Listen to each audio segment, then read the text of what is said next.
एक दफ़े जी ॻाल्हि आहे, हिकिड़ो शख़्स पंहिंजी गाॾी ते वञी रहियो हो ऐं हू हिकु पुल क्रॉस करे रहियो हो त अचानक हुनजी गाॾी पंक्चर थी पई। हू शख़्स गाॾी तां लही गाॾी खे पंक्चर ॾिसी ॾाढो परेशान थी वियो ऐं हुनजी परेशानी जी कैफ़ियत टाइम ब टाइम वधंदी पई वञे ऐं उते का आबादी न हुई, न के शाब्स हुया। सो हू शख़्स पंहिंजे मथे खे हथ ॾेई वेही रहियो। हुन चयो त हिते जेका आहे का बि फैसिलिटी न आहे ऐं मां पंहिंजी मंज़िल ताईं कीअं पहुचंदुसि ऐं हुनजी जेका परेशानी जी लिमिट हुई उहा वधंदी पई वञे।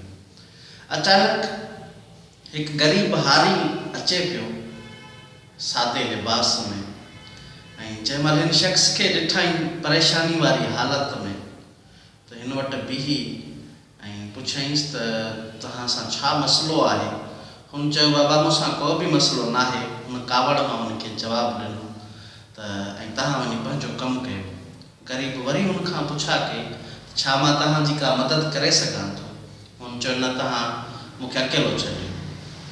सो नेठि मजबूर थी हुनखे ॿी का राह नज़र न आई। हुन ग़रीब खे चयईं त मां पंहिंजी गाॾी ते हितां क्रॉस पियो कयां, अचानक मुंहिंजी गाॾी जो टायर पंक्चर थी पियो ऐं मां हुनजा नट खोले गाॾी जा टायर मटाइण जी ख़ातिर जंहिं महिल नट मूं पासे ते रखिया त अचानक उन नटनि खे मुंहिंजो पेर लॻी वियो ऐं उहे नट जेके आहिनि से पुल तां हेठि किरी पिया। हींअर मूं वटि का अहिड़ी शइ न आहे जंहिंजे ज़रिए मां पंहिंजी गाॾी जा टायर तब्दील करे ऐं मां पंहिंजी मंज़िल ताईं पहुची सघां।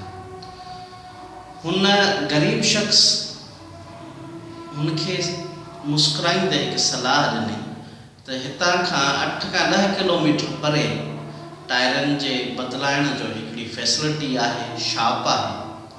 तव्हां हिकु कमु कयो, तव्हां गाॾी जा 3 जेके तव्हांजा टायर आहिनि उन्हनि मां हिकु नट कढी करे हिन गाॾी जे टायर में फिट कयो ऐं आहिस्ते आहिस्ते तव्हां पंहिंजी मंज़िल ताईं पहुची वेंदो।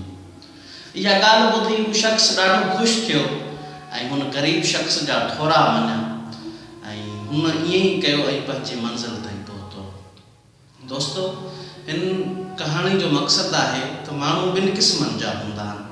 हिकिड़ा हूंदा आहिनि प्रॉब्लम ओरिएंटेड ऐं ॿिया हूंदा आहिनि सॉल्यूशन ओरिएंटेड। प्रॉब्लम ओरिएंटेड माण्हू मसइले खे मसइलो सम्झी अञा मसइला पैदा कंदा आहिनि पंहिंजे लाइ, पंहिंजे आसपास जे माण्हुनि जे लाइ। उहे मसइले जी हल जी तरफ़ न आहिनि वेंदा। सॉल्यूशन ओरिएंटेड माण्हू उहे हूंदा जेके मसइले जो हल ॻोल्हे उनखे हल कंदा आहिनि ऐं पंहिंजे लाइ ॿियनि जे लाइ जेके आहिनि से आसानियूं पैदा कंदा आहिनि।